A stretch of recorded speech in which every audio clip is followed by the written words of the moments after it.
salamat, kumain na rin. Bagong bili namin guys na baboy. 3.8 pagkamahal sa baboy karon. Yan, kaon na siya. Kanina palang alas 10 yan kinuha.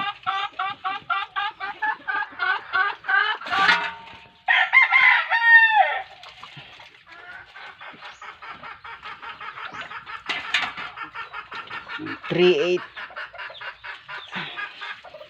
pwede na, kaon na siya. Kailangan mo siyang bantayan kasi yung mga manok